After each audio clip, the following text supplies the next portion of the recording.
After 200 breach likelihood assessment across healthcare, energy, manufacturing, and finance, a pattern started emerging. And it was regardless of size, budget, or what tool they already have in place. And the one that surprises people most isn't a sophisticated vulnerability. It isn't some exotic attack vector nobody saw coming. It's something far more basic. Almost nobody actually knows how many user accounts exist in their own network. We will ask before we scan. A company tells us around 100 users. We go in, 700 accounts are active in the system. Some with elevated privileges that nobody have reviewed in years. Some tied to employees who left the organization a long time ago. When we show them that the room goes a bit quiet, because if you don't know what it is in your environment that you want to secure, you can protect it. And what we kept finding is that most companies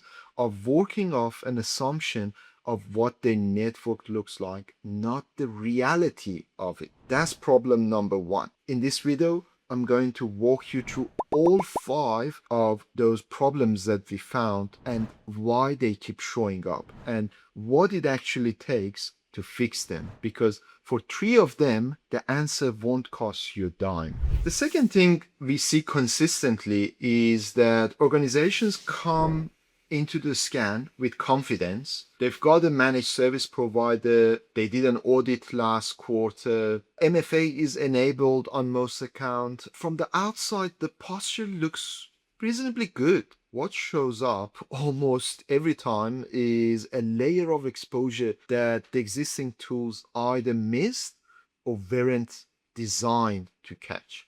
Leaked credentials sitting on dark web forums tied to corporate accounts, identity hygiene issues that have been accumulating quietly in the background, stale configurations, accounts with more access than they need, permissions that made sense 3 years ago and nobody ever revisited them. None of it is obvious. None of it is flagged, just sitting there. The existing tools weren't failing. They were doing exactly what they were built to do. They just weren't built to look at this layer of vulnerabilities and misconfigurations. And this is where problem 3 gets interesting, because even when the scan comes back with a number that looks reassuring, the number alone can be deeply misleading. And that's problem number 3. This one matters more than people realize. When a breach likelihood result comes back at 20%, let's say, most people hear that and think they are in a reasonably good shape. 20% sound low.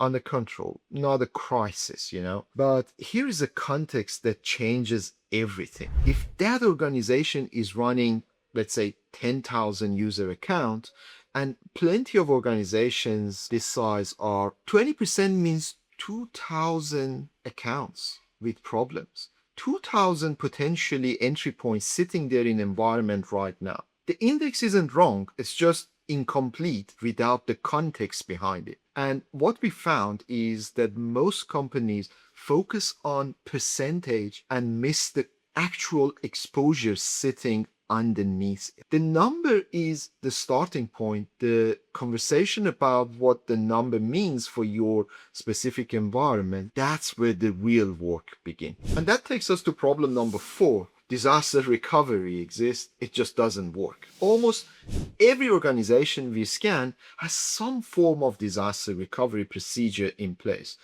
External backup solution, business continuity documentation, someone own it pretty much on paper. What isn't there, which is almost universal, is a tested, consolidated recovery capability that can actually be executed quickly when something goes wrong. There is a significant difference between having a backup and being able to recover from a breach in hours rather than weeks. Most organizations discovered that gap for the first time in the middle of an incident, which is the worst possible time to find out, right? When we show clients what a structured identity disaster recovery capability actually looks like, tested, documented, built specifically for the identity layer, the response is almost always the same. They didn't know this was a gap, and once they see it, obviously they want it.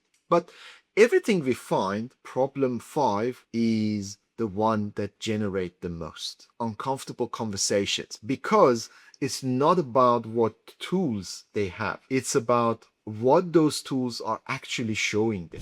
They're reading last year's map. Most organizations are making security decisions based on their last audit. Quarterly review, annual penetration testing, compliance report, and those things have value, but they are a snapshot, a point in time.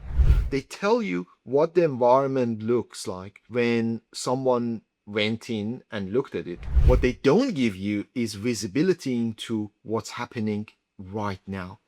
When we show live threat detection alongside the audit results, actual alerts firing in real time, attacks being detected as they happen, the reaction is consistent. People go back and check their own logs, and what they find is that the activity was there, the signal were there, they just had no way to seeing them. One organization we work with had been relying entirely on quarterly audit results for their threat visibility. When we showed them live detected attacks in their environment, the exact response was, we didn't know we had this level of exposure. They were working with the tools they had. The tools just weren't designed to show what was happening between audits. Here is the thing that ties all 5 of these problems together. None of them are unique to one industry or one type of organization. We see them in companies with mature security teams and significant budgets.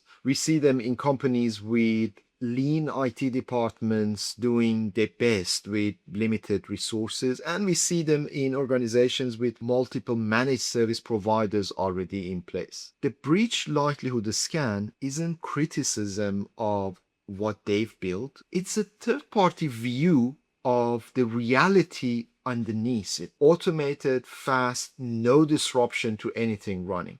And what it consistently shows is that there is a gap between what organizations assume with their security posture and what their security posture looks like and what it actually is. Closing that gap starts with knowing where it is. If you want to know where those 5 problems sit in your environment, specifically, we offer a free scan of Active Directory and Entra ID. It takes less than an hour, no disruption, and at the end of it, you will have a clear picture of your actual exposure rather than your assumed one. Link is in the description. If this was useful, the next video walks you through exactly how an attacker moved through the gaps we just talked about, from initial access to domain admin in under 4 minutes. Worth watching alongside this one. Thank you.